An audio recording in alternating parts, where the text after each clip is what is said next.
How's it going, everybody? This is Beat the Bush. Today I'm going to talk about time management as told by a robot. Now, why do I say that? Because more than one person has told me that I am kind of like a robot. I used to look at this as a slight insult, but then I kind of go, well, maybe it's because I'm really efficient. And if you look at the way I make my videos and the things that I'm able to do in a short amount of time, well, you would think I might be a robot. Normally, I would be a lot more offended by comments like that, but if you've been on YouTube long enough, you start to grow a really thick skin from all the bad comments and all the attacks that people are made on you in the comment section. So these days, people can say all they want, I just kind of brush it off because, you know, I had enough training in this area. Anyway, let me get to the 6 things that you should think about when you want to manage your time very efficiently, just like a robot. The first thing you should consider is to look at one set of tasks at a time. Not one very specific task, but a set of tasks. For example, if you have 2 different relatively large tasks, you really can't think about both of them at the same time.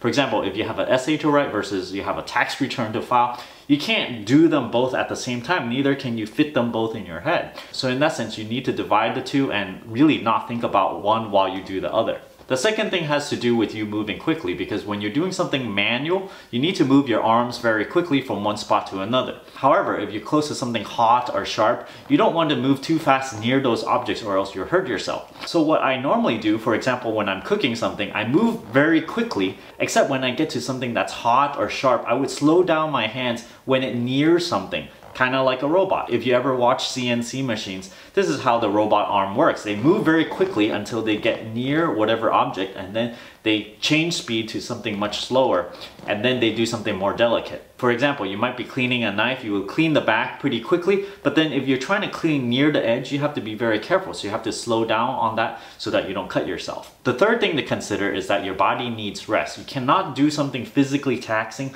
the whole entire day. So let's say you have mowing the lawn and moving boxes or washing windows. You don't want to do one after another. You may want to do it until you feel like you're tired and possibly use that time after mowing the lawn to do something else that's more mind related rather than physically related. Therefore, you can just sit there, your body can relax, and then you can use your mind instead to, I don't know, pay bills or whatnot. The fourth thing is kind of related because if you're doing something very brain intensive, you cannot just keep on doing that the whole entire day as well. It's like trading off your muscles. Sometimes you use your brain, other times you use your physical body, and then you trade off between there.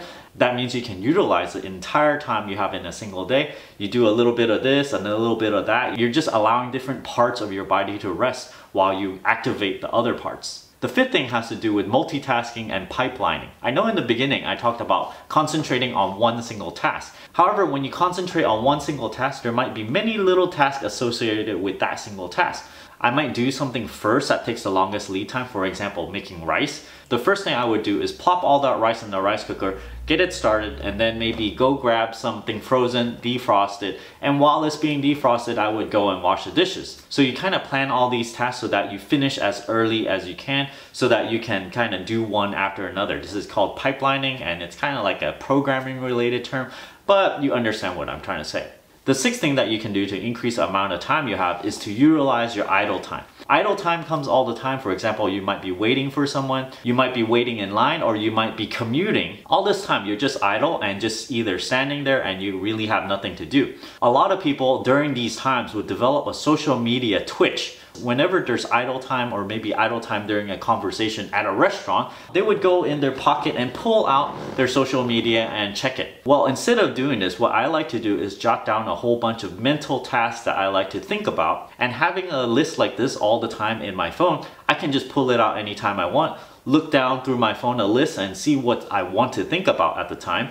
And with this, I can just kind of think about this stuff no matter where I am, really. Even in the car, if I'm waiting for someone, I'll just, you know, kind of stare into space. And I've been caught doing this before. People are like, what are you doing? I'm like, I'm just thinking. So yeah, you can do this if you want to look like a robot too. It is very time efficient for me, at least. And I do recommend doing this because I am able to get in a lot of things done even when I'm idling and everybody else is just standing in line doing nothing or just staring into the space. I am, like, you know, deep in thought and thinking about something all the time. I hope you enjoy all these time-saving tasks and how to manage your time. Don't forget to give me a like on this video, comment down below. Let me know some tips and tricks that you use to manage your time. If you're interested in supporting this channel, don't forget to check out my Audible link down in the video description below, where you can get a free audiobook, and if you don't completely like this free audiobook, you can cancel before the trial period ends, and you will not owe a thing. You can still keep the audiobook, and you can still help benefit this channel. I also have a 30-day free trial for a Gamefly down below, Patreon over here, and don't forget to subscribe.